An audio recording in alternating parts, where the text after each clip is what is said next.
যে বিষয়টি নিয়ে আজকে আপনি আলোচনার বিষয়বস্তু নির্ধারণ করেছেন, শেখ হাসিনা ফিরার ক্ষেত্রে যেটা আমাদের মাননীয় স্বরাষ্ট্রমন্ত্রী বলেছে যে আইন কার্যকর করা হবে, শেখ হাসিনা দেশে ফিরলে তো তাকে অবশ্যই আইনের মুখোমুখি হতে হবে, কোনো সন্দেহ নাই।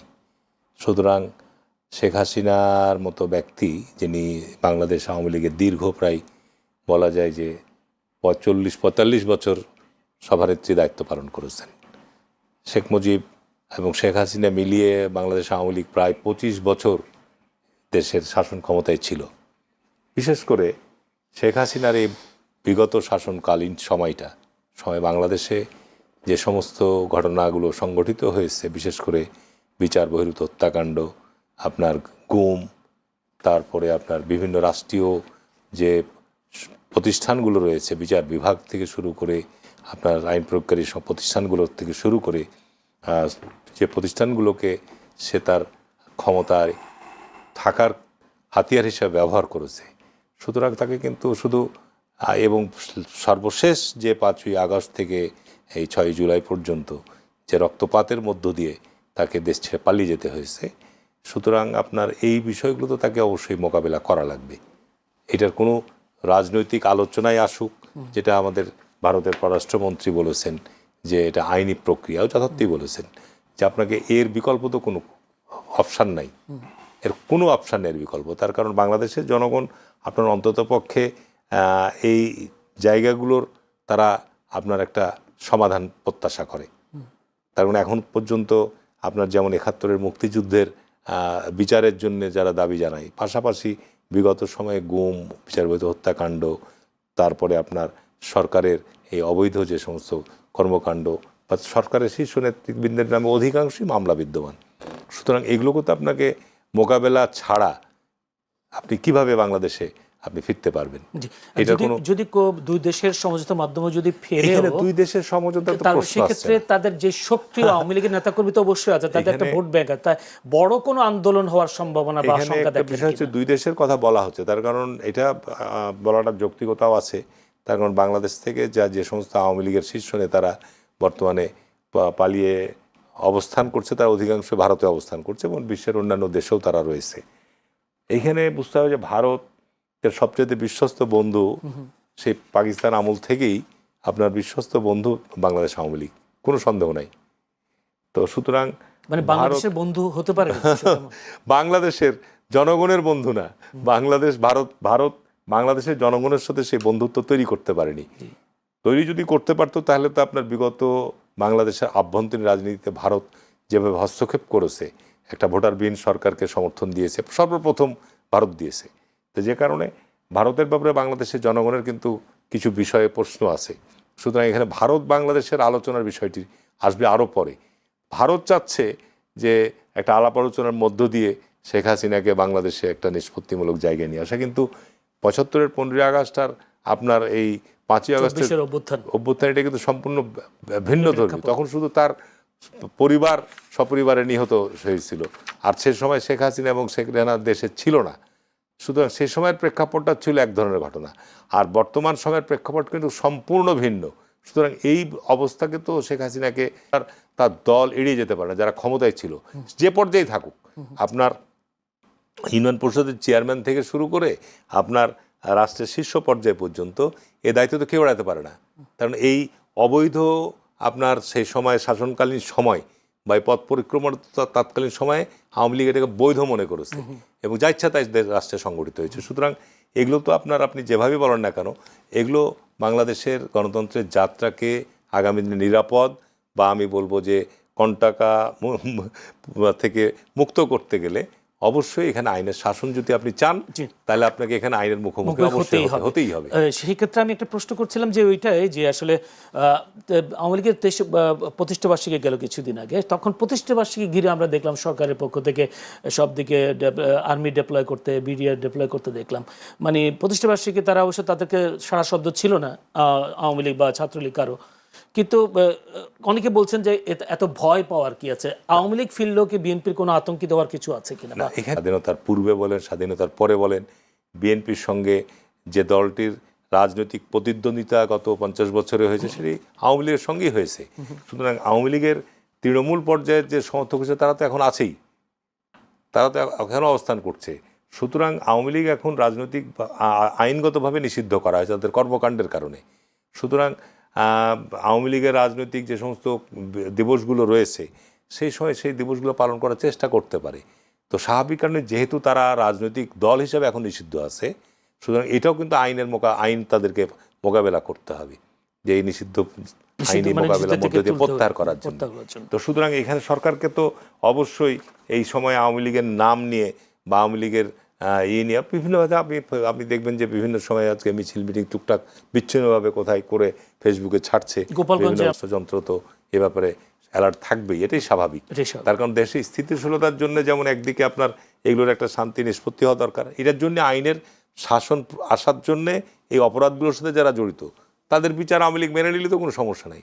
আওয়ামী লীগকে বিচারের মুখোমুখি হতে হবে এবং এই অপরাধের সাথে যারা জড়িত, মানি লন্ডারিংয়ে বলেন, আর দেশের অর্থ সম্পদ আত্মসাৎই বলেন, হত্যা খুনি বলেন, গুম বিচার ব্যর্থতায় বলেন, যা কিছুই বলেন না কেন, এই জায়গাগুলো তো আওয়ামী লীগকে মোকাবেলা অবশ্যই করতে হবে। অতীতের সমস্ত ঘটনার মধ্যে পার্থক্য অনেক, মানে আদালতের মুখোমুখি হওয়া ছাড়া কোনো উপায় নেই, কোনো দ্বিতীয় কোনো অপশন নেই। জনাব আনিস আলমগীর, যদি আমি পররাষ্ট্র মন্ত্রণালয় ভারতের একটা অপশন আছে, যেমন আপনার ধরেন যে ৭১-এর মুক্তিযুদ্ধের মতো যেটা গণহত্যা চালিয়েছিল পাক হানাদার বাহিনীর সাথে বাংলাদেশে যারা সহযোগী ছিল, জামাতে ইসলাম, নিজাম ইসলাম সহ আরও যারা ছিল, তারা ৭১-এর মুক্তিযুদ্ধের বিরোধিতা করার পরেও কিন্তু তারা এক সময় তারা সাধারণ ক্ষমা পেয়েছে এবং রাজনীতি করার অনুমোদনও পেয়েছে।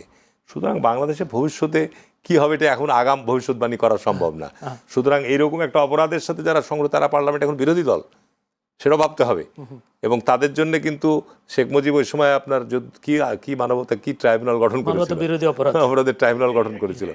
এবং তারপরে আবার শেখ হাসিনা বিচারের আওতায় তাদের কিছু নেতৃবৃন্দকে বিচারও করেছিল, সে বিচার নিয়ে প্রশ্নও আছে।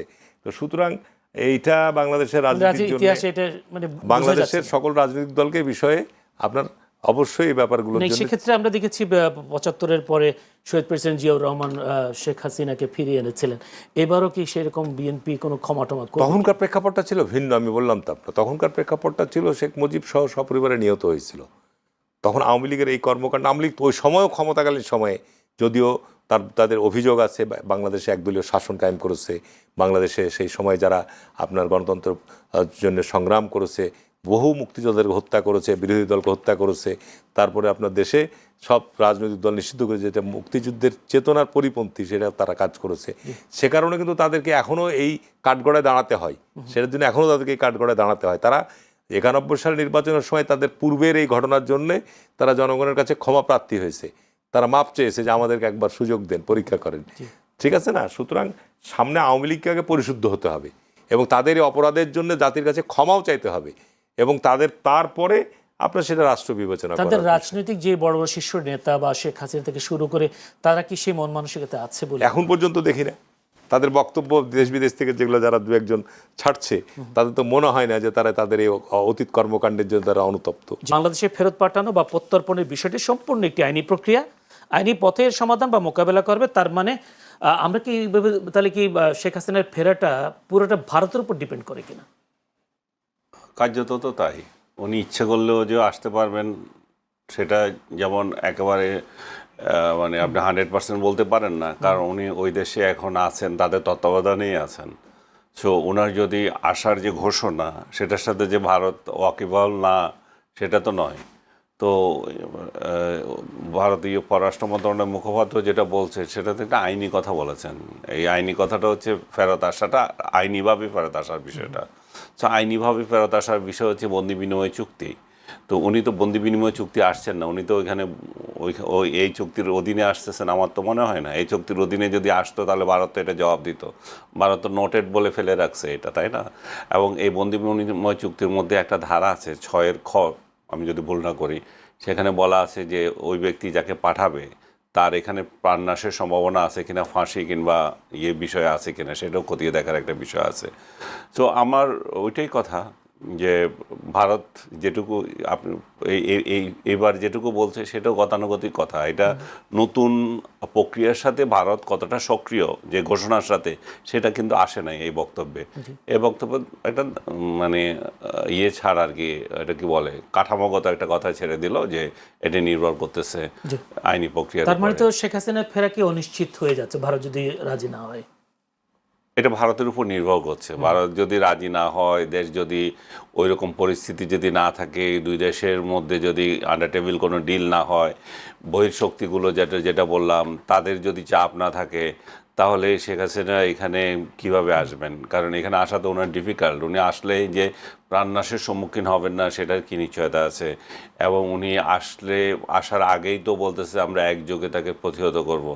তখন আওয়ামী লীগ ভার্সাস আর এনটি আওয়ামী লীগ, তাদের একটা পোলারাইজেশন হবে। সেই জায়গায় আওয়ামী লীগ রাজনীতিগতভাবে তারা শক্তিশালী হিসেবে প্রদর্শন করতে চাইবে, তাদের যেখানে পকেটগুলো এখন সুপ্ত অবস্থায় আছে। তো দেশের মধ্যে তো একটা ক্যাওয়াস পরিস্থিতি তৈরি হবে। তো সেই পরিস্থিতিতে উনি এসে ফাঁসি মঞ্চে দাঁড়াবেন, যে ফাঁসি খাওয়ার জন্য তো উনি আসবেন না। উনি তো আসবেন এখানে রাজনীতি করার জন্য। উনি তো আসবেন এখানে একটা চ্যালেঞ্জ তার রাজনীতিতে প্রতিষ্ঠিত করার জন্য। উনি আসবেন এখানে প্রতিশোধ যেটা তার উপর নেওয়া হয়েছিল, সেই প্রতিশোধ বলবো না, ওনার সেই পুনরুদ্ধারের জন্য। তো আমার মনে হচ্ছে যে সব কিছুই শুধু শেখ হাসিনার উপর নির্ভর করছে, সেটাও ঠিক না। আবার এই বাংলাদেশের উপরে নির্ভর করছে, এখানকার পরিস্থিতির উপরে কি নির্ভর করছে, তখনই উনি মুভ নেবেন, কিংবা ওনার পেছনে যারা আছেন তারা মুভ নেবেন। আপনার কি মনে হয় গণঅভ্যুত্থানে যে 1400 মানুষ হত্যা হয়েছে বা নিহত হয়েছে, সেই ঘটনার কারণে শেখ হাসিনা আদালতের মুখোমুখি হওয়া ছাড়া তিনি রাজনীতি করতে পারবেন? আদালতের মুখোমুখি তো তাকে হতেই হবে, কারণ এখানে এতগুলো মামলা, এতগুলো হত্যা, এগুলো তো ওনার উপর অভিযোগ এসেছে, তাই না? এখন আদালত সেটাকে কি দৃষ্টিতে নেয় সেটা তো আমরা জানি না। আদালত এখন যে দিয়েছে, ফাঁসির রায় দিয়েছে, এই আদালতের গ্রহণযোগ্যতা নিয়ে ইন্টারন্যাশনালি প্রশ্ন উঠেছে, অ্যামনেস্টি ইন্টারন্যাশনাল প্রশ্ন তুলেছে, এই বিচার প্রক্রিয়াকে প্রহসন বলেছে। তো সেটাকে এখন কি পর্যায়ে সেটা যাবে তখন। উনি এর আগে এনডিটিভিকে দিয়েছিলেন সাক্ষাৎকার, যদিও এমএলএ দিয়েছেন, এরপর রয়টার্সকে দিল। তা আপনার কি মনে হয় তার এই সাক্ষাৎকারগুলো তিনি নিজে থেকে দিচ্ছেন, বা ভারতের কোনো পরোক্ষ সমর্থন আছে? ভারতের তো আছে, কারণ উনি যেহেতু ওইখানে আছেন, ভারতের সাথে তো ওনার যোগাযোগ আছে।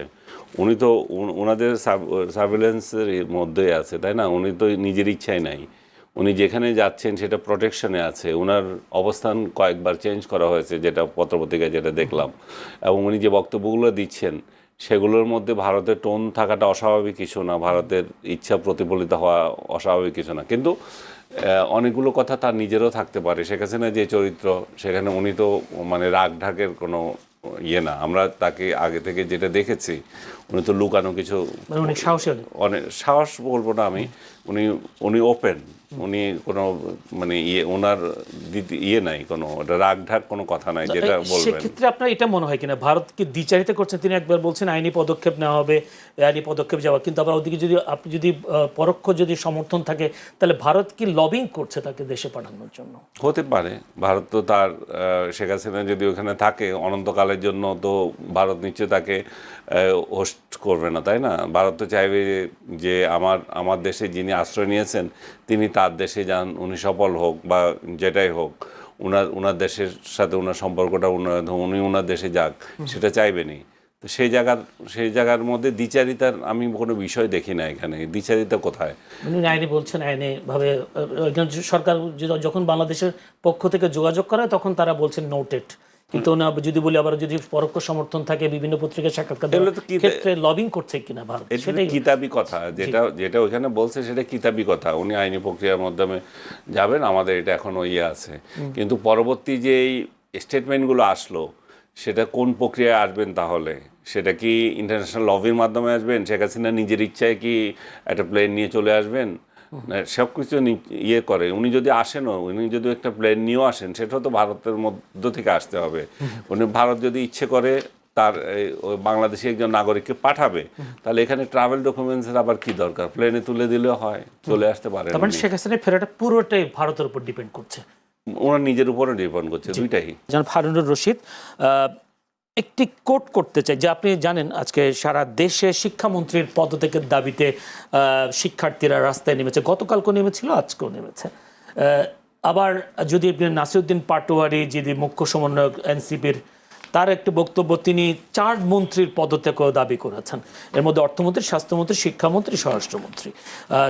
তাহলে এই বাংলাদেশের বিএনপি সরকার ক্ষমতায় আসলে 5 মাস হলো, এই 5 মাসের মাথায় শিক্ষার্থীরাও কেন শিক্ষামন্ত্রীর পদত্যাগ চাচ্ছেন? বা যদি বলি এনসিপি 4জন মন্ত্রীর পদত্যাগ চাচ্ছেন, বিএনপি রাষ্ট্র পরিচালনায় কতটুকু এগিয়েছে? তাহলে দাবি উঠছে কেন? না, এখানে একটা বিষয় আছে যে দীর্ঘদিন আমাদের মত প্রকাশের জায়গাটা ছিল খুব অবরুদ্ধ। জি, আপনার সভা সমাবেশের জায়গাও ছিল খুব সীমিত। তো স্বাভাবিক কারণে এই পরিবর্তনের পর মত প্রকাশের জায়গা অবারিত হয়েছে, সভা সমাবেশের জায়গাও অবারিত হয়েছে, ছোট হোক, ক্ষুদ্র হোক, বড় হোক। সুতরাং আপনার যার যার বক্তব্য দাবি দেওয়া সে চালিয়ে যেতে পারে, এটা তার অধিকার আমি মনে করি, ও বলতে পারে। তবে সরকারের মাত্র বয়স হয়েছে, একটা পরিবর্তিত পরিস্থিতিতে সরকার মাত্র কয়েক মাস আপনার বয়স হয়েছে, এবং প্রথম বাজেট অধিবেশন আজকে সমাপ্ত হলো। স্থাপন করেছেন। এখন এর মধ্যে সবচেয়ে বড় যেটা বিষয়, যেটা আজকে আমাদের শিক্ষামন্ত্রীর পদত্যাগ দাবি উঠেছে, শিক্ষামন্ত্রীর দাবি, পদত্যাগের দাবিতে আমি যেটা সামাজিক যোগাযোগ মাধ্যমে দেখছি, শিক্ষামন্ত্রীর পদত্যাগ দাবিতে ছাত্ররাও যেমন আছে, তার সাথে সাথে অছাত্ররাও আছে। এবং আমাদের দেশ স্বাভাবিক কারণেই বলবো যে আপনার একটা দুর্যোগ কবলিত দেশ, বন্যা, খরা, আপনার অতি ভারী বর্ষণ, বিভিন্ন কারণে আমাদের জীবনযাত্রায় মাঝে মাঝেই থমকে দাঁড়ায়। তো স্বাভাবিক কারণে আমাদের এইচএসসি পরীক্ষা নিঃসন্দেহে অত্যন্ত একটি গুরুত্বপূর্ণ পরীক্ষা। নিঃসন্দেহে আমাদের পরবর্তী স্টেপটাই হচ্ছে উচ্চশিক্ষা অর্জনের মধ্যে ছাত্রছাত্রীদের প্রবেশের দ্বার আপনার উন্মুক্ত হয়। তো সুতরাং এই অবস্থায় গত কয়েকদিনে যে ঘটনাটি সংঘটিত হয়েছে, তারপরে শিক্ষামন্ত্রীর এখানে দায়টা কোথায়, এটা আগে আপনাকে নির্ধারণটা আপনার স্থগিত হয়ে গেছে 16 জুলাই পর্যন্ত। হ্যাঁ, এবং আপনার ঢাকা শহরে আকস্মিক ভারী বর্ষণ, এটা আজকে নতুন না। ভারী বর্ষণের ফলে আপনার ঢাকা শহরে বেশ কিছু পরীক্ষা কেন্দ্র জলাবদ্ধ হয়েছে, রেকর্ড পরিমাণ বৃষ্টি, এবং যে কারণে আপনার বেশ কিছু পরীক্ষা কেন্দ্র আমি বলবো যে আপনার জলাবদ্ধ হয়েছে, বা পরীক্ষার্থীদের যাওয়ার ক্ষেত্রে একটা বাধা তৈরি হয়েছে, এটাও অস্বীকার করার কোনো পথ নেই। তো ঢাকা শহরে আজকে আমরা আমাদের যারা বন্ধুরা আপনার মন্ত্রীদের পদত্যাগ দাবি করছেন বা সংস্কার চাচ্ছেন রাজনীতিতে, আসলে তো আগে আমাদের উপর থেকে সংস্কার করবো না, নিচ থেকে আমরা সংস্কার করতে হবে। আগে আমাদের সবার উচিত ঐক্যবদ্ধভাবে, আজকে একটা রক্তপাতের মধ্যে দিয়ে দেশে একটা পরিবর্তন সূচিত হয়েছে, একটা নির্বাচনতেও সরকার রাষ্ট্রীয় ক্ষমতায় এসছে, আপনার অনেক সংকট দেশে, অর্থনৈতিক সংকট আছে, আপনার মত প্রকাশের স্বাধীনতার জায়গাগুলো অবারিত হচ্ছে। সুতরাং এখানে একটু ধীরস্থির ধৈর্য ধারণ করা দরকার। আমাদের মধ্যে যে অসহিষ্ণুতা, তরুণ সমাজের মধ্যে বিগত সময়ে যে অসহিষ্ণুতা, সেটাতে একটা শৃঙ্খলার মধ্যে আনার চেষ্টা করা হচ্ছে। শিক্ষামন্ত্রীকে আমি ধন্যবাদ দিব যে শিক্ষামন্ত্রী অল্প সময়ের মধ্যে প্রকাশ করেছেন। আপনি দেখেন যে বাংলাদেশে এই ঢাকা শহরে আমরা তো বসবাস করি, ঢাকা শহরে এই কয়েক মাস আগেও কিন্তু আপনার ট্রাফিকের যে অবস্থা ছিল, আজকে অতি দ্রুততম সময়ের মধ্যে ট্রাফিক সিগন্যাল ব্যবস্থা, আপনার ক্যামেরা সিস্টেম, এবং আপনার পথচারী পারাপারের জায়গাও কিছু কিছু জায়গায় আপনার এই তৈরি করা হয়েছে, মানুষকে চেষ্টা করা হচ্ছে। আমি তো বলবো যে কোনো সময় চাইতে ঢাকা শহরে আপনার যানজটের মাত্রাটা আগে চাইতে সহনীয় পর্যায়ে এসছে। আমি তো প্রতিদিন যাতায়াত করি, অনেক সহনীয় পর্যায়ে। আমি দেখছি যে এখানে অছাত্রই বেশি আছে, পাশাপাশি আপনার ছাত্ররা চাই যে বিগত সময় অটো পাস হয়েছে, আপনার জিপিএ 5 দেওয়া হয়েছে অসংখ্য হারে। জিপিএ 5 যারা ঢাকা বিশ্ববিদ্যালয়ের মতো জায়গায় ভর্তি পরীক্ষায় অংশগ্রহণ করেন, শতকরা 90টাই আপনার জিপিএ যারা 5 প্রাপ্ত তারা অকৃতকার্য হয়েছে। শিক্ষার মানটা একটা বিধ্বস্ত পর্যায়ে চলে গেছিল। তো সেই পর্যায়ে আজকে মাননীয় শিক্ষামন্ত্রী তো শিক্ষা ব্যবস্থাকে উঠিয়ে আনার চেষ্টা করছে। সেখানে আপনার অতি দ্রুততম সময়ের মধ্যে দেখেন, আজকে যেমন ট্রাফিক ব্যবস্থার ক্ষেত্রে অতিরিক্ত ট্রাফিক পুলিশের প্রয়োজন হচ্ছে না, পাশাপাশি আজকে প্রত্যেকটা পরীক্ষা কেন্দ্র কিন্তু আপনার সিসি ক্যামেরা আওতায় নিয়ে আসা হচ্ছে। এইখানে আপনি ঘাড় ঘুরিয়ে পরীক্ষা দেওয়া, নকল করা, বা আপনার ডিজিটাল প্রযুক্তি ব্যবহার করে সেখানে কোনো অনিয়ম করা, এগুলোর সুযোগ কিন্তু সীমিত পর্যায়ে রয়েছে। স্বাভাবিক কারণে আপনাকে ছাত্রদেরকে এখন পড়ার টেবিলে বসতে হবে, এখানে আপনার এই কিশোর গ্যাং তৈরি করার কোনো সুযোগ নাই। স্বাভাবিক কারণে আজকে ছাত্রদের মধ্যে এই যে অস্থিরতা, তাহলে পরে যারা বিরাট অংশ আমি আমার নিজের গ্রামের এলাকাও বলবো যে আজকে আমি পরীক্ষা কেন্দ্র স্কুলে ভিজিট করতে গিয়ে দেখি যে সেখানে আজকে 60-70% ছাত্রীরা উপস্থিত এবং ছেলেদের মধ্যে উপস্থিতির হার খুবই কম। যায় না ক্লাসে, যাচ্ছে না ক্লাসে, তার ঘুরে বেড়াচ্ছে, স্কুলে যাওয়ার নাম করে বাড়ি থেকে বেরোচ্ছে, ক্লাসে যাচ্ছে না, কলেজে এবং মাধ্যমিক স্কুলে। তা আজকে এই অবস্থার কারণটা কি? বিগত সময়ের বিভিন্ন ঘটনা প্রবাহ, শিক্ষা ব্যবস্থার পরিবর্তন অবশ্যই আনতে হবে। তা আমি মনে করি শিক্ষামন্ত্রী, আমি মনে করি শিক্ষামন্ত্রী অবশ্যই, আমি বলবো যে এই প্রথম উনি দুঃখ প্রকাশ যেমন করেছে, পাশাপাশি ছাত্রদের যে দাবি, আমি তার সাথে একমত যে এই অতিবর্ষণের কারণে, বন্যার কারণে যারা পরীক্ষা দিতে পারে নাই বা এই জলাবদ্ধতা কেন্দ্রে যেতে পারে নাই, তাদের জন্য অলরেডি কিন্তু শিক্ষা মন্ত্রণালয় থেকে শিক্ষামন্ত্রী ঘোষণাও দিয়েছে যে তারা যখন ওই চট্টগ্রাম বিভাগের যে পরীক্ষাগুলো হবে তার সঙ্গে তারা পরীক্ষা দিতে পারবে। সুতরাং আর কি আপনার আপনার আপনাকে একটা প্রশ্ন করি, সেটা হচ্ছে যে গতকাল থেকে তারা আন্দোলন করছেন, কিন্তু আজকে সচিবালয়ে তারা তার প্রতিনিধি সম্ভবত বৈঠক করেছে শিক্ষার্থীদের। এই বৈঠকটা আমরা গতকাল করতে পারলাম না কেন, আজকেও কেন আমরা জনদুর্ভোগ তৈরি করলাম? না, একটা জিনিস এখানে কোনো অদক্ষতা দেখেন? পরীক্ষা, আপনি এখন গভীর রাত্রে বৃষ্টি হচ্ছে, আপনি যদি প্রত্যাশা করেন যে সকালবেলাতেই পরীক্ষা বন্ধ হবে, এটা তো সারা বাংলাদেশ ব্যাপী অ্যাট এ টাইম পরীক্ষা হচ্ছে। বাংলাদেশের কিছু অংশে আপনার বন্যা, কিছু অংশে আপনার জলাবদ্ধতা তৈরি হয়েছে। শতকরা কত পার্সেন্ট? 10% হবে। আপনার রাজশাহী বিভাগ, রংপুর বিভাগ, সেখানেও কিন্তু ছাত্ররা রাস্তায় আন্দোলন করছে, সেখানে তো জলাবদ্ধতা হয়নি। সেখানে পরীক্ষা বন্ধ, তাহলে সেই সব জায়গায় কেন করছে আপনার? তাহলে এর পিছনেও অন্য কোনো রাজনৈতিক উদ্দেশ্য আছে কিনা? সেই জায়গায় সেই ইন্ধন দেওয়ার সুযোগ, হ্যাঁ অবশ্যই, আমি মনে করি যে সেই জায়গায় এখানে তো আমি দেখলাম গণমাধ্যমে, আপনার এই যে সামাজিক যোগাযোগ মাধ্যমে, যে যারা আজকে ওখানে অংশগ্রহণ করেছে অছাত্রই অনেক অনেক, এবং সেখানে অনেকে জিজ্ঞাসা, তুমি কোথায়, একটা ফলস আপনার আইডি কার্ড জড়িয়েছে, তার পরিচয় জানা হচ্ছে, সে উত্তর দিতে পারছে না। আমি সেই প্রশ্নটাই করেছিলাম যে দুই দিন পর্যন্ত সরকার কেন এই জায়গাগুলোর মধ্যে, যেহেতু আমি বলবো যে আপনার সমাজে তো এই একটা অস্থিরতা আছেই, যুব সমাজের মধ্যে একটা অস্থিরতা আছে, বেকারত্বের একটা বিষয় আছে। সুতরাং আপনি একটা দেশকে শৃঙ্খলায় আনার ক্ষেত্রে আপনাকে চ্যালেঞ্জের মোকাবেলা আরো দীর্ঘ সময় পথ পাড়ি দিতে হবে। এই ক্ষেত্রে সরকারি দল, বিরোধী দল যারা এই সময় দায়িত্বশীল জায়গায় আছে, এই অদায়িত্বশীল কথাবার্তা বলে, অহেতুক আপনার এই জনগণের মধ্যে সস্তা সেন্টিমেন্টের জন্য কথা না বলে দায়িত্বশীল ভূমিকা রাখা সবারই উচিত। আওয়ামী লীগ যে নির্যাতন ও লুণ্ঠন চালিয়েছে তার দায় তারা কোনোভাবে এড়াতে পারে না, অথচ তাদের ন্যূনতম অনুশোচনা নেই। তারা আবার রাজনীতি করতে চায়, তাদের লজ্জা নেই। মানে আওয়ামী লীগ লজ্জা ছাড়া একটি দল, তারা রাজনীতিও করতে চায়, তারা কোনো অনুশোচনা নেই। স্বরাষ্ট্রমন্ত্রী, আপনার বিশ্লেষণ কি? আমার কি বিশ্লেষণ আছে? স্বরাষ্ট্রমন্ত্রী ক্ষমতাধর বড় ভাই, উনি বলছেন, এটা তো সত্য। ওনার কথা যেমন সত্য উনি বলতে পারেন, সেটা তো কারো ইয়ে নাই। এবং আমি আওয়ামী লীগের প্রতিনিধি হয়ে আসি নাই যে আমার বিশ্লেষণ। সাংবাদিক হিসেবে বিশ্লেষণটা কি? সাংবাদিক হিসেবে আমি বলবো যে বহুদলীয় গণতন্ত্রে বিশ্বাস, এগুলা সাংবাদিক হিসেবে বলবো যে এগুলো হচ্ছে রাজনীতির মাঠের কথাবার্তা। বাস্তবতা হচ্ছে যে আওয়ামী লীগ প্রাসঙ্গিক, শেখ হাসিনা প্রাসঙ্গিক, এবং প্রাসঙ্গিক বলে আপনি টকশো করছেন, উনি আওয়ামী লীগ নিয়ে আলাপ করছেন, সংসদে বক্তৃতা দিচ্ছেন। সো সামনের দিনগুলোতে আসলে কিভাবে রাজনীতিতে একটা পরিশুদ্ধ লোকদের নিয়ে কিভাবে রাজনীতি করতে হবে, সেগুলো নিয়ে আমাদের চিন্তা করতে হবে। যারা ক্রিমিনাল ছিল, যারা অপরাধ করেছে, তারা কত বড়, কে কত ছোট, সেটা না দেখে বিচার করতে হবে। কিন্তু আমরা গড়ে যদি সবাই আওয়ামী লীগ করে সেই জন্য জেলে বন্দি করে রাখবো, আওয়ামী লীগকে অতি তাড়াতাড়ি আর একটা ব্যান দেবো, আইসিটিতে আজকে দেখলাম আইসিটিতে আইন পরিবর্তন করেছে যে তাদেরকে বিচার করার জন্য, তাদেরকে বিচার করে ব্যান করে, তা আওয়ামী লীগ সংগঠনের সাথে যারা জড়িত ছিল অতীতে, বিভিন্ন জায়গায় কমিটিতে নাম ছিল, তাদেরকে ধরে ধরে জেলে দিয়ে দেবো। এই ধরনের মেন্টালিটি থাকলে তো রাষ্ট্র আমরা আগাতে পারবো না। রাষ্ট্র আগাতে হলে আমরা সঠিক ন্যায় বিচার করতে হবে, ইন্টারন্যাশনাল মানের বিচার করতে হবে, জনগণের কাছে ওই বিচারগুলো স্বচ্ছ করতে হবে। এবং রাজনৈতিক দল হিসাবে যদি আওয়ামী লীগে যে অপরাধী থাকে, আওয়ামী লীগ তো আর আওয়ামী লীগ তো ব্যক্তিদের নিয়েই তো করতে হবে, বিচার করতে হবে, করুক, সেখানে তো কারো আপত্তি নাই। আপনার কি মনে হয় যে 1400 মানুষ হত্যা, প্রায় 20,000 থেকে 30,000 মানুষ আহত, সেই ঘটনার জন্য ভাইও বলছিলেন, হারুন ভাইও বলছেন যে আওয়ামী লীগের পক্ষ থেকে কোনো ধরনের অনুশোচনা, ক্ষমা, এ ধরনের কিছু নাই? সেগুলো তাহলে তারা রাজনীতি করবে কাদের সাথে? সেই প্রশ্নটা কি আসছে?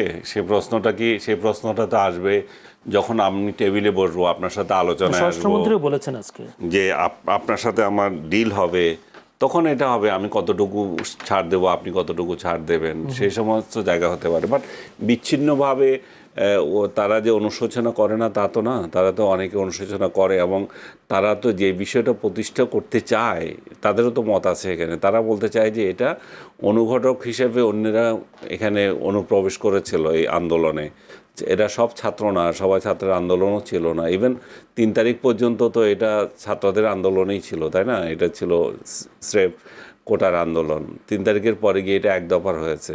সো তাদের যে ভুলটা হয়েছে সেটা হচ্ছে, আমার দৃষ্টিতে যদি বলেন, যে শুরু থেকে বিষয়টাকে পাত্তা দেয়নি এবং একটা হার্ড নিয়েছে, মনোভাব নিয়ে একটা ডিল করতে চেষ্টা করেছে। শেষ দিকে এসে বিশেষ করে এই যে 16 তারিখ থেকে আগামীকাল যে ছেলেটা আবু সাইদ মারা গেল, সেই দিন থেকে শুরু হয়ে গেল এটা অবদমন, মানে বা 15 তারিখ আজকে এই সময় থেকে ধরে নিতে পারেন যে এটা শক্তি প্রয়োগ করে শেষ করে যাওয়ার এক ধরনের মেন্টালিটি ছিল। এগুলো তো তাদের ভুল ছিল, এই ভুলগুলো তো তাদের স্বীকার করতেই হবে যদি রাজনীতি করতে হয়। রাজনীতিতে ভুল থাকবে, আবার পরিশুদ্ধ হওয়ার থাকবে, এগুলো স্বাভাবিক প্রক্রিয়া। আবার আমরা যদি বাংলাদেশি ইতিহাস দেখি তাহলে আমরা তো দেখছি, ভাইও রেফারেন্স দিচ্ছিলেন, এই যে ইতিহাসে বড় বড় অপরাধ করা দল, রাজনৈতিক দল তো সংসদে বসে এখন বিরোধী দলের আসনে আছে, যারা বাংলাদেশই স্বীকার করে নাই, যারা আলবদর, আলশামস নানা গোষ্ঠী নিয়ে ইলেকশন করেছে, আর্মি সহযোগিতা করেছে, এখন আবার নতুন নতুন বয়ান তৈরি করছে। তাদের সংসদ সদস্য দেখলাম বলতেছে যে আলবদর যারা ছিল, আলশাম যারা ছিল, তারা ছিল ফ্রন্ট, ওগুলা স্টুডেন্ট ফ্রন্ট ছিল, এবং রাজাকার যারা ছিল তারা আসলে তাদের উদ্দেশ্য কী ছিল, তাদের ছিল ঐক্যবদ্ধ পাকিস্তান রাখা। তো নতুন নতুন বয়ান তো আপনি শুনবেন। আজকে এখন কি শুরু হয়েছে বাংলাদেশে 24-এর পর? 24কে দিয়ে একাকতিত ব্যারিস্টারগুলা বিভিন্ন জায়গায় গিয়ে এগুলার আইন পেশায় কী সফলতা আছে আমি জানি না। ওরা আবার প্রশ্ন করে, এই যে সাংবাদিক আনিস আলমগীর বা অমুক তমুক আমার বয়ান তৈরি করছে, এরা কোথায় সাংবাদিকতা করেছে? আমরা 30 বছর ধরেই সাংবাদিকতা করলাম, এত টেলিভিশনের চিফ ছিলাম, এত শত আমাদের রিপোর্ট ছিল, এগুলো কিছু দেখে নাই। 5 আগস্টের পর এগুলো গজিয়ে উঠেছে, গজিয়ে উঠে এখন আমাদেরকে কোয়েশ্চেন করে যে এরা কারা। তো আমরা এদেরকে জীবনেও দেখে নাই। তো আর আপনারা এদেরকে টকশোতে আনেন, এরা বলে যে বাঙালিরা বিহারি হত্যা করেছে 3 লাখ, এবং পাকিস্তান ভাঙা ঠিক হয় নাই, বঙ্গবন্ধু একটা গাদ্দার, বঙ্গবন্ধু স্বাধীনতার ঘোষণাই করে নাই। সো এই যে 24 দিয়ে, এবং 24কে আপহোল্ড করতেছে তারা। বঙ্গবন্ধু স্বাধীনতা ঘোষণা করেন তো বিএনপিও বলে, ওই বলার মধ্যে এই বলা তো আলাদা। এরা তো বলতেছে যে বঙ্গবন্ধু ইয়েতেই নাই, মানে স্বাধীনতার মধ্যেই নাই, এটা একটা গাদ্দার লোক ছিল। আর বিএনপি এখানে ক্রেডিট নেওয়ার ক্ষেত্রে বলে যে শহীদ জিয়া করছে না উনি করছে, সেটা ভিন্ন বিতর্ক। কিন্তু এরা তো তাকে পাকিস্তানি ভাষায়, যে পাকিস্তানিরা যেভাবে কথা বলে সেভাবে কথা বলতেছে। সো এবং এই লোকগুলো এই প্ল্যাটফর্ম পাচ্ছে এগুলো বলার জন্য, এবং মিডিয়াগুলা এই 24কে দিয়ে 71কে যে মুছে ফেলার যে চক্রান্ত, সেটাতে এদেরকে নিয়ে এই ছাগল বলবো আমি এদেরকে, ছাগল কতগুলো ধরে ধরে এনে একটা আয়োজন শুরু করে দিয়েছে। এবং সেটাতে কি হচ্ছে জানেন? সেটাতে সবচেয়ে বেশি ক্ষতিগ্রস্ত হচ্ছে 24-এর এই আন্দোলনটা। এটার প্রতি মানুষের যে ভক্তি, আজকে আমরা জুলাইতে আছি, এতগুলো ছেলে যে আত্মত্যাগ, এতগুলো ছেলে যে শহীদ হলো, রাষ্ট্র কিন্তু তাদেরকে অবহেলা করছে না। রাষ্ট্র তাদেরকে, শহীদ যারা হয়েছে তাদের ফ্যামিলিকে টাকা দিচ্ছে, 30 লক্ষ করে টাকা দিয়েছে, আবার ভাতা দিচ্ছে।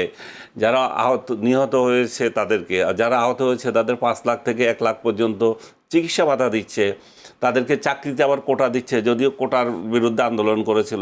এইটা আরেকটা হিপোক্রেসি। যেটাই হোক, রাষ্ট্র কিন্তু অসম্মানের জায়গায় রাখে নাই, কিন্তু জনতার মনের মধ্যে এদের নিয়ে একটা ঘৃণার তৈরি হচ্ছে, এবং এই ঘৃণা তৈরি করছে এরাই, এই তথাকথিত ব্যারিস্টারগুলো এসে এসে যে স্বাধীনতাকে আক্রমণ করছে, এবং মানুষ মনে করছে যে আরে এরা তো স্বাধীনতাকে মুছে দিতে চায়, তাহলে এই মানুষের আক্রমণগুলো, মানুষের তখন এই ঘৃণাটা 24-এর উপর চলে যাচ্ছে, এবং এই ঘৃণা উৎপাদনের ক্ষেত্রে এরা ভূমিকা রাখছে। সেক্ষেত্রে আমরা জনগণের উপরে তাদের বক্তব্য ছেড়ে দিতে পারছি না, জনগণ বিচার করুক যে তাদের বক্তব্য বা জনগণ বিচার করছে। তো জনগণ তো মনে করছে যে মিডিয়া এই সমস্ত ছাগলগুলোকে ধরে এনে যে ৭১কে বিতর্কিত করতেছে। জি, অসংখ্য ধন্যবাদ জনাব হারুনুর রশিদ। আপনার সমৃদ্ধ রাজনৈতিক জীবন, এবং আমরা জানি আপনি যদি বলি 96, 2000, আমাকে যে কোশ্চেনগুলো করেছেন এগুলো হারুন ভাইকে করেন না কেন? আমার জন্য আপনার সিলেক্টিভ কোশ্চেন কেন? আমি এটা জানতে চাই হারুন ভাই। 2018 সাল পর্যন্ত আপনি সংসদে প্রতিনিধিত্ব করেছেন, এবং সেই সাথে যদি বলি আওয়ামী লীগ আমলে বজ্রকণ্ঠ যেই হারুন ভাই ছিলেন আমরা সংসদে দেখেছি। কিন্তু 2026 সালে যে নির্বাচন, এই নির্বাচনে আপনার মানে হেরে যাওয়ার কারণটা কি? বিএনপিকে আপনাকে সমর্থন বা বিএনপির এত, যদি বলি আপনার 3টে সেশন এখানে নির্বাচন করেছেন, আপনি খুবই ব্যক্তিগত কোশ্চেন করলেন। না 3টা নির্বাচন করেছেন, কিন্তু সেখানে তো আপনি বিএনপির লোকজন অবশ্যই ছিল, সেই ক্ষেত্রে বিএনপির লোক তো অনেক ছিল, সেক্ষেত্রে বিএনপি সমর্থন পাননি নাকি পেয়েও হারিয়েছেন? আসলে রিপোর্টটা এমন আসলে। ধন্যবাদ। আসলে যে আলোচনাটা আমাদের আসছে, আমি বলবো যে বাংলাদেশের রাজনৈতিক যে সংস্কৃতি, এর মধ্যে 2টা দিক আছে। একটা হচ্ছে পদ্মার অন্তরালে এবং প্রকাশ্য। এখন আপনার বাংলাদেশের রাজনীতির স্থিতিশীলতার জন্য আমি যদি অতীতে যাই, জিয়া রহমানের সময় একটা পট পরিবর্তনের পর কিন্তু বাংলাদেশে যেটা একদলীয় শাসন কায়েম হয়েছিল, সবগুলো রাজনৈতিক দল নিষিদ্ধ করা হয়েছিল, বাম ডান সব। জিয়া রহমান এসে কিন্তু বাম ডান সবগুলোকেই নতুন করে নিবন্ধন দিয়ে রাজনীতিতে ফিরিয়েছেন, এবং দেশে একটা স্থিতিশীলতা ফিরিয়ে আনার উনি চেষ্টা করেছেন, বহুদলীয় গণতন্ত্রের একটা উনি আবহাওয়া তৈরি করে গেছেন। বাংলাদেশে এখন যেটা আপনি আওয়ামী লীগের প্রসঙ্গ নিয়ে আসছেন, তা আওয়ামী লীগের প্রসঙ্গ এখানে অপ্রাসঙ্গিক আমি বলবো না। আওয়ামী লীগকে আইনের মোকাবেলা আসতে হবে, কিন্তু এই যে বিগত নির্বাচনটা হয়ে গেল আওয়ামী লীগ ছাড়া, আওয়ামী লীগের জোট ছাড়া, বাংলাদেশে কিন্তু নির্বাচনে ভোটের যে পার্সেন্টেজ কাস্টিং রেট, সেটা কিন্তু আওয়ামী লীগ সহ যে নির্বাচনের কাস্টিং রেট প্রায় কাছাকাছি একই রকম। তাহলে আওয়ামী লীগের ভোটগুলো কোথায় গেল? ঠিক আছে না? আমাকে যে প্রশ্নটা ছিল এখানেই আমি আসতে চাচ্ছি।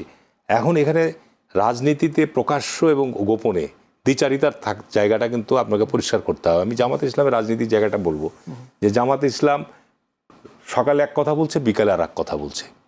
এই জায়গা যদি আপনি পরিষ্কার না করতে পারেন, যে জামাত ইসলামকে আপনার শেখ মুজিব নিষিদ্ধ করেছিল, আবার সাধারণ ক্ষমতা দিয়ে তাদেরকে মাপ করে দেওয়া হয়েছিল, আবার জিয়া রহমান তাদেরকে নিবন্ধন দিয়ে রাজনীতি করার সুযোগ দেওয়ার জন্য জিয়া রহমান দলকে আজও পর্যন্ত কিন্তু ট্যাগ আপনার এই এটার জন্য কথা শুনতে হয়।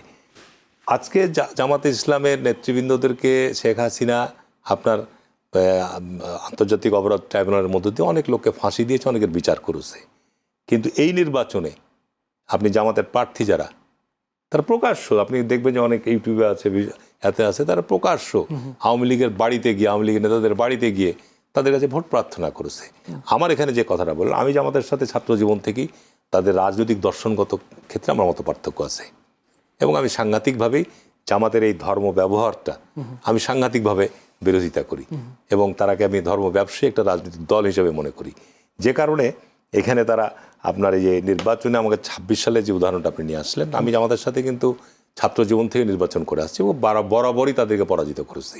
আমার নির্বাচন এলাকায় তারা একমাত্র বাংলাদেশের মধ্যে সিট, যেটা 86 সাল থেকে এরশাদের সময় তারা নির্বাচন করেছে, আবার 91 সালে নির্বাচন করেছে, আমরা 96-তে নির্বাচন করেছে, 2001-এ নির্বাচন করে একমাত্র সিট। এইখানে জামাত ইসলামকে কিন্তু আমি তাদের সাথে 5 বার নির্বাচন করে হারিয়েছি, 1-2000 ভোটে না। এখন যে বর্তমান এমপি প্রার্থী, সেখানে সে আমার সাথে গত 18 নির্বাচনে প্রায় 75,000 ভোটে ব্যবধানে পরাজিত হয়েছে। এবং জামাত ইসলামের ভোটের যে রেশিও 86 সাল থেকে, আপনার তো 86 সালে যে ভোট, 91 যে ভোট, 96 যে ভোট, 2001-এ যে ভোট, পর্যায়ক্রমে তাদের সর্বোচ্চ ভোটের রেকর্ড হচ্ছে 60,000। আর এইবার তারাকে ভোট দেওয়া হয়েছে 1,90,000। আমি যে ভোটের রেশিও 90,000, 1,08,000, তারপরে 1,33,000, আমার ভোটের রেশিও কিন্তু এই 26 সালেও কিন্তু ঠিক আছে। আমার ভোট কিন্তু কমেনি, আমার ভোট যেটা সেটাই আছে আপনার। যেহেতু আমি একটা নীতির একটা নৈতিকতা আদর্শ নিয়ে রাজনৈতিক দল করি, এইখানে আপনার এই যে 1,90,000 ভোটটা আসলো, কোথা থেকে আসলো, কারা দিল?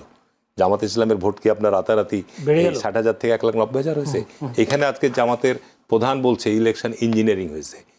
ইঞ্জিনিয়ারিংয়ের যদি প্রথম উদাহরণ আমি বলবো যে আমার নবাবগঞ্জ জেলায় দেখতে হবে, কারণ নবাবগঞ্জ জেলায় আজকে জামাতের 3টা সিট তারা নিয়েছে। আমাদের পার্শ্ববর্তী চাঁপাইনবাবগঞ্জ একে, ওখানে বীর মুক্তিযোদ্ধা শাহজাহান সাহেব, উনি 5 বারের এমপি, উনি বারবার নির্বাচিত, যবার নির্বাচন ফেয়ার হয়েছে তবারই উনি নির্বাচিত হয়েছেন। সুতরাং এই সিটগুলো আজকে জামাতের কাছে যাওয়ার পিছনে কারণ হচ্ছে যে আমি নিজে দেখেছি যে জামাতের প্রার্থীরা যখন শেখ মুজিবের তাদের নেতাদেরকে যখন আপনার ট্রাইব্যুনালে শাস্তি দিয়ে তাদেরকে মৃত্যুদণ্ড দেওয়া হয়, তাদের কফিনে থুতু মেরেছে আওয়ামী লীগের ছেলেরা, তাদের কফিনে জুতা নিক্ষেপ করেছে, তাদের আপনার জানাজা করতে দেয়নি, তাদের কবরে ঠিকমতো দাফন করতে পর্যন্ত দেয়নি, বিভিন্ন রকম আপনারই হয়েছে। সেই রাজনৈতিক দল, আমি অবাক হয়ে যাই যে তাদের বাড়িতে গিয়ে তো কীভাবে ভোট ওখানে তো সেক্রেটারি বলে, মন্ত্রীকে তো সেক্রেটারি, যিনি আন্ডার সেক্রেটারি থাকেন, আমাদের ইকুইভ্যালেন্ট তো সচিব। কোনো মন্ত্রী সরকারি দপ্তরে এককভাবে কথা বলতে পারবেন না। কোনো আমলা ফোনে এই কনভারসেশনটা তাকে শুনতে হবে এবং মিনিট নিতে হবে। যেমন ধরেন আমার খুব কাছের ছোট ভাই, ও ফোন দিয়েছেন, তিনি রাষ্ট্রের সাথে কথা বলছেন। অতএব এই সফিস্টিকেশন এবং এই প্রাইভেসি এবং প্রফেশনালিজম আমাদের তো ডেভেলপ করে নাই। আপনি কেন মোবাইলে ফোন এন্টারটেইন করবো না? আমি অবশ্যই ফোনে কথা বলবো না, মোবাইলে আমার যা বলার আছে আমি রাষ্ট্রের সাথে রাষ্ট্রীয়ভাবে কমিউনিকেট করব। রাষ্ট্রের আপনার যেখানে কমপ্লেন করবার অ্যাক্সেস দেওয়া দরকার, আপনি সেই অ্যাক্সেস অ্যাভেলেবল করব। আমাকে রিচ করবার সকল প্রসেস থাকবে, কিন্তু সেটা সরাসরি আমার পর্যন্ত না। তাহলে যেটা হবে যে আপনি রাষ্ট্রের ব্যারিয়ারটা ভেঙে দেবেন। এক জায়গাতে যে ইন্টারভিন করবেন, আপনার 3টা আমলা ভুল করলো, আপনাকে এক জায়গাতে ইন্টারভিন করতে হবে। আপনি ভুল করলে কে ইন্টারভিন করবে? তো পুরো ক্যাবিনেট বিব্রত হবে। আপনি যখন ফুল মিনিস্টার, প্রধানমন্ত্রী বিব্রত হয়েছে না এই ঘটনার কারণে? প্রধানমন্ত্রী বিব্রত হয়েছে, তাকে ডেকে নিতে হয়েছে। খুব অদ্ভুত সিরিয়াস কমিউনিকেশন, যেটা হচ্ছে যে আমরা বলবো যে এইটা তো আসলে মন্ত্রীর কাছে সরাসরি যাওয়ার কথা না, আমি আসলে সামান্যই বলবো যে এইচএসসি পরীক্ষা এবং এটা অপারেট করার আরো মিসগাইডেড হয়েছে। না আমি এবং আমি ওটার সাথে কম্পেয়ার করতেছি না। আমরা এত শুনেছি যে আমরা খুব ভয় পাই এই ভাষাভঙ্গিকে। একটা আর্জেন্টিনার খেলা দেখার জন্য আমরা সে আলাপে ঢুকবো, কিন্তু তার আগে ব্যারিস্টার ফুয়াদ, আপনি একটা বলতে 7 মিলিমিটার বৃষ্টি হয়েছে। ওই এলাকারই কৃষি সম্প্রসারণ যে অধিদপ্তর, তারা বলে সে 175 মিলিমিটার বৃষ্টি হয়েছে। 175 আর 7 মানে ফ্র্যাকশনটাও তো আনবিলিভেবল। কিন্তু আবহাওয়া তো ওইটা আসলে মানে নষ্ট হয়ে আছে অনেকদিন ধরে। রাইট, এখন প্রশ্ন হচ্ছে তাহলে আপনি রাষ্ট্রকে কিভাবে অ্যাডভাইস করবেন? আপনাকে তো বলতে হবে যে আমরা নিউট্রাল, আমরা আসলে দেওয়ার মতো অবস্থায় নাই। টেকনিক্যাল সকল পজিশনে আপনি যখন ব্যুরোক্রেটদেরকে আপনি সিভিল অ্যাডমিনিস্ট্রেশন থেকে এনে লোক আনাবেন, এটা তো টেকনিক্যাল পজিশন। মহাকাশ গবেষণা কেন্দ্র এডিশনাল সেক্রেটারি বসলো, মানে এটা সে কিভাবে ম্যানেজ করবে? এই টেকনিক্যাল জায়গাগুলোতে যদি আপনি টেকনিক্যাল লোকদেরকে, এক্সপার্টদেরকে না বসান, তাহলে রাষ্ট্র এরকম বারবার ভুল করবে, ভুল তথ্য দেবে, তথ্য দিয়ে পলিসি মেকারদেরকে মিসগাইড করবে। এটা আসলে হবে কেন কি জানেন? আমাদের কাছে কিন্তু একটা র্যাডার, মানে আবহাওয়ার যে ফোরকাস্ট করে, এই র্যাডার নাই। আমরা এতদিন ডিপেন্ডেন্ট ছিলাম কিন্তু ইন্ডিয়ার একটা র্যাডারের কাছে। ও আসলে আমাদের বিমান এবং ইসের ফোরকাস্টিংটা দিত, কারণ ওই র্যাডারের অনেক দাম, আমাদের কোনো সরকারি কেনেনি। আমার ধারণা যে এখন সম্ভবত ওই র্যাডার থেকে এই সরকার, না আমরা দেখলাম তো র্যাডার কিনে ফেলছে, ঢাকা এয়ারপোর্টেরটা, তারপরে হচ্ছে আপনার লালমনিরহাটে। ওই র্যাডারটা আরো বড়, মানে ওটা হচ্ছে যে এটা কত টাকা, মানে বাংলাদেশের বাজেটের থেকে বেশি টাকা? না তা বেশি টাকা, মানে ব্যাপারটা এরকম না। আমার কাছে মনে হচ্ছে টাকা ইস্যু না, ইস্যু হচ্ছে পলিসি ডিসিশন। কারণ আপনি লক্ষ লক্ষ শিশুর জীবন নিয়ে খেলছেন শুধুমাত্র একটা তথ্যের কারণে। এরপরে আরেকটা বড় জায়গা হচ্ছে এগুলো তদন্ত হওয়া উচিত, এটা সিরিয়াস তদন্ত হওয়া উচিত। তারপরে যে প্রশ্নে ভুল করছে এবং তার যে মেশিনটা নষ্ট, সে যে অল্টারনেটিভ কৃষি সম্প্রসারণটা ব্যবহার করবে, এইটাও আবহাওয়া অধিদপ্তর বলেনি, অথবা সে ফোরকাস্ট করবে না আপাতত। আপনি ফোরকাস্টটা কেনেন, আপনি ইউরোপ আমেরিকার কাছ থেকে আপাতত স্যাটেলাইট তথ্যটা কেনেন। আমরা টেলিভিশনের স্যাটেলাইট বিদেশ থেকে আমরা কিনছি না, তাহলে যেটা আপনার নাই এটা তো প্রফেশনালি দিতে হবে। আদারওয়াইজ ওইটার উপরে ভিত্তি করে আপনি যদি ভুল করেন, তার খেসারত এই যে সরকার 48 ঘন্টায় দিল। সেকেন্ড হচ্ছে প্রশ্ন ভুল হয়েছে, কয়েকজনকে দেখলাম সাসপেন্ড করেছে, কিন্তু এই প্রসেসটাকে আপনি ওভারহল করছেন কিনা, এটা আপনি যদি শিক্ষকতা সম্পর্কে জেনে থাকেন, কোশ্চেনিয়ার জাতীয় পরীক্ষার প্রশ্ন কয়েক ধাপে ভেটিং করে এরপরে হচ্ছে ফাইনালি একটা টিম এটাকে আপনাকে ফাইনাল অ্যাপ্রুভ করে। তারপরে হচ্ছে এবার হচ্ছে সকল বোর্ডের একই প্রশ্নপত্র হচ্ছে। তাহলে আপনার শিক্ষা বোর্ডের কাজ কি, আপনার কারিকুলাম বোর্ড, আপনার মিনিস্ট্রি, আপনার অধিদপ্তর, এতগুলো এগুলো আমরা পালছি কেন? ইদার তো আপনার এগুলো সাসপেন্ড করে ডিসমিস করে দিতে হবে। একটা আসলে সাসপেন্ড করার আগে একটা পুরো মাত্রা একটা তদন্ত হওয়া কমিটি দরকার। হওয়া দরকার ছিল, খুবই হাই লেভেল তদন্ত কমিটি। থার্ড হচ্ছে প্রবলেম হচ্ছে ইন্টারনাল কোঅর্ডিনেশন একটা বিষয় আছে।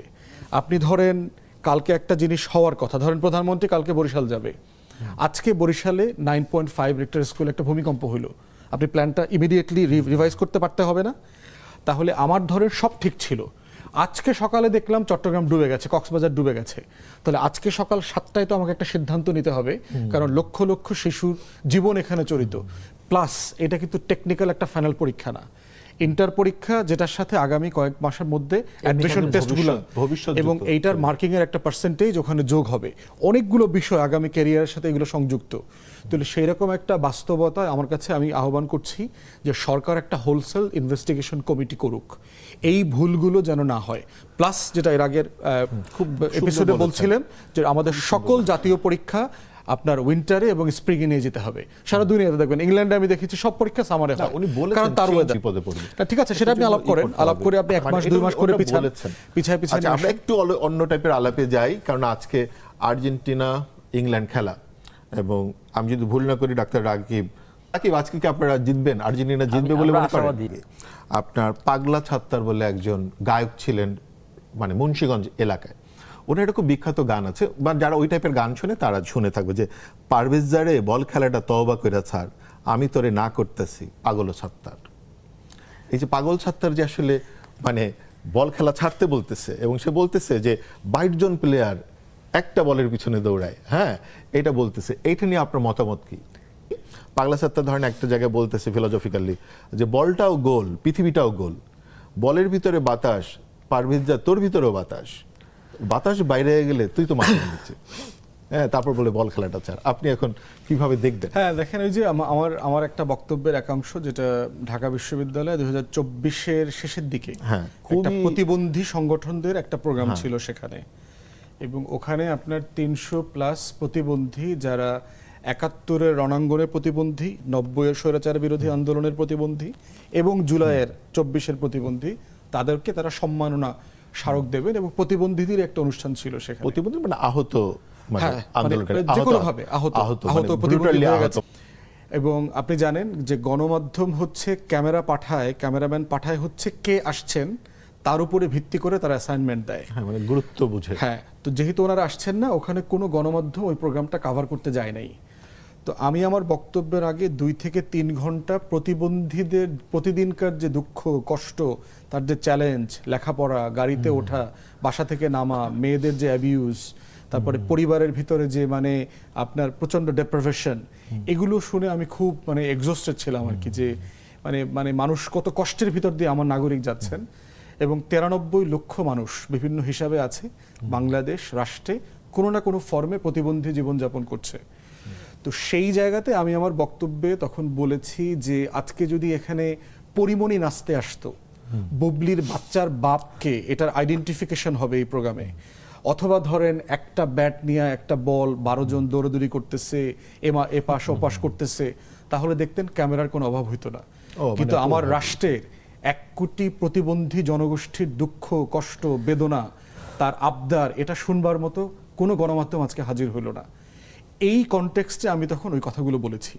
তো আগের এবং পরের বক্তব্য পুরোটা কেটে এই মাঝখানের জায়গাটুকু কেটে দিয়েছে। তার মানে এটা পরিষ্কার যে খেলার বিষয় না, খেলা নিয়ে আলোচনা হয়নি, আপনার কোনো না, পজিশন এখানে বরং নাই। আমি বলছি যে গণমাধ্যম আসেনি কেন? হ্যাঁ, গণমাধ্যম কেন? সে তো 1 কোটি মানুষকে কিভাবে সে ইগনোর করলো? একদম নিজের দল, এবং তারা কিন্তু এটাকে টেক ওভার করে ফেলেছে। দল তো টেকনিক্যালি ছিল না, মানে ওই তো ওনার যে অনুসারী যে গ্রুপটা। এবং আমাদের এখানেও কিন্তু জুলাইয়ের পরে আমরা নানা ধরনের মব ভায়োলেন্স গুলোকে হতে দেখেছি, এবং সেটা ইসলামের নামে নানাভাবে।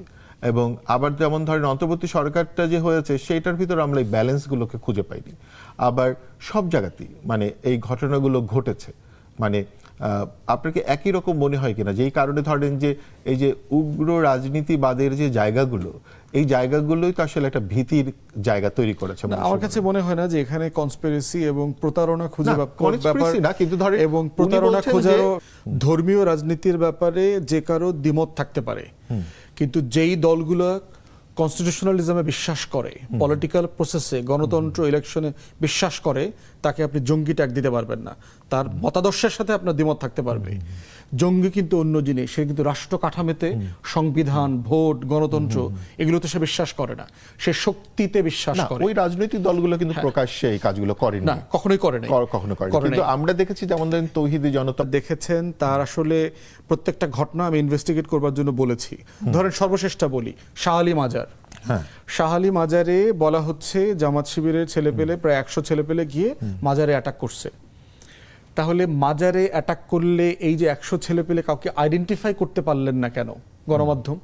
আপনি ব্ল্যাঙ্কেট রিপোর্ট করে দিলেন যে এই লোক, ওর নাম আব্দুল্লাহ, ও শিবিরের অমুক থানার অমুক জেলার এই লেভেলের নেতা। আমরা আইডেন্টিফাই করে দেয় না সাংবাদিক গণমাধ্যম? তাহলে আপনি একটা ব্ল্যাঙ্কেট কমেন্ট করে আলটিমেটলি কি করেছেন?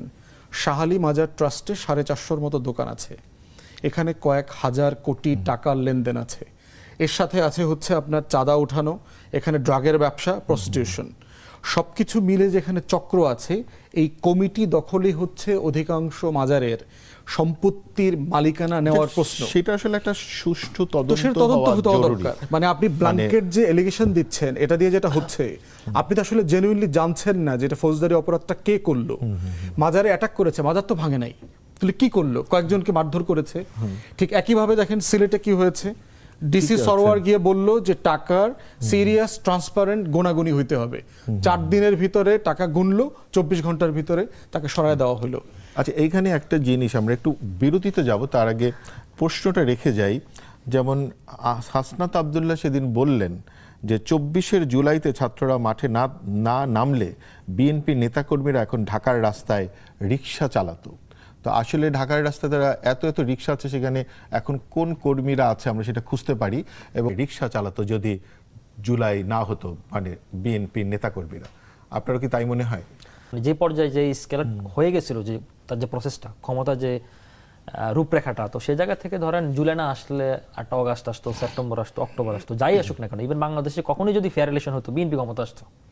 কিন্তু জুলাই না আসলে আমরা হাসানুদ্দৌলারে চিনতাম না, জুলাই না আসলে আমরা সাজিদ সালামকে চিনতাম না, যারা বঙ্গবন্ধুকে নিয়ে বিশাল বিশাল রচনা লিখতো, আজকে এমপি হয়ে গেছে। হ্যাঁ, সুতরাং এগুলো নিয়ে কথা বলা হচ্ছে।